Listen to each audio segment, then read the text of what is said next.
Serial वसुधा के आने वाले ट्रैक में कहानी अब उस मोड़ पर पहुंचने वाली है जहां हर फैसला किसी न किसी रिश्ते को तोड़ने वाला साबित होगा। एक तरफ प्यार, भरोसा और त्याग है, तो दूसरी तरफ साजिश, लालच और चालाकी। इस पूरे खेल की सबसे बड़ी खिलाड़ी बनकर सामने आ चुकी है चंद्रिका, जिसने इस बार ऐसा खतरनाक प्लान बनाया है कि पूरा परिवार हिलकर रह जाएगा। चंद्रिका का नया प्लान वसुधा के लिए किसी बुरे सपने से कम नहीं है। वह वसुधा पर जबरदस्ती दबाव बना रही है कि अगर उसे इस घर से जाना ही है तो जाने से पहले वह देव को डिवोर्स देकर ही जाए।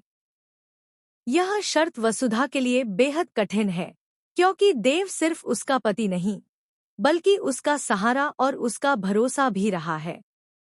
लेकिन हालात इतने बिगड़ चुके हैं कि वसुधा के पास कोई और रास्ता नहीं बचता। भारी मन और टूटा हुआ दिल लेकर वह चंद्रिका की यह आखिरी शर्त भी मानने के लिए मजबूर हो जाती है। वसुधा का यह फैसला उन सभी घरवालों के लिए किसी बड़े झटके से कम नहीं होता जो अब तक उसके साथ खड़े थे। जिन लोगों ने वसुधा को अपनी बेटी, अपनी बहू और अपने परिवार का हिस्सा माना था, उनके दिल टूटने वाले हैं। लेकिन उस वक्त कोई नहीं जानता कि इसके पीछे कितनी बड़ी साजिश छुपी हुई है। चंद्रिका ने जो खेल खेला है वह सिर्फ वसुधा और देव के रिश्ते के खिलाफ नहीं बल्कि पूरे परिवार के खिलाफ है। चंद्रिका इतनी शातिर चाल चलती है कि वसुधा के हाथों से ही वह एक ऐसा काम करवा लेती है जिसकी कल्पना भी किसी ने नहीं की थी।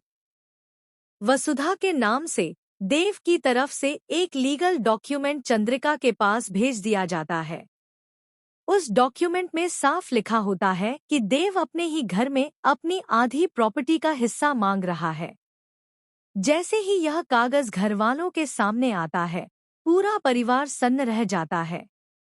किसी को यकीन ही नहीं होता कि देव ऐसा कर सकता है।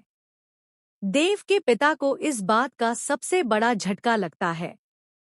वे गुस्से और दर्द में देव के पास जाते हैं और उससे सवाल करते हैं, मैंने तुम्हारी परवरिश में ऐसी कौन सी कमी छोड़ दी कि आज तुम अपने ही घर से हिस्सा मांग रहे हो, वो भी लीगल नोटिस भेजकर।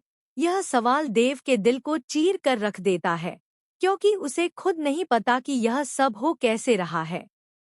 देव पूरी मजबूती से कह देता है कि उसने ऐसा कोई भी डॉक्यूमेंट कभी भेजा ही नहीं।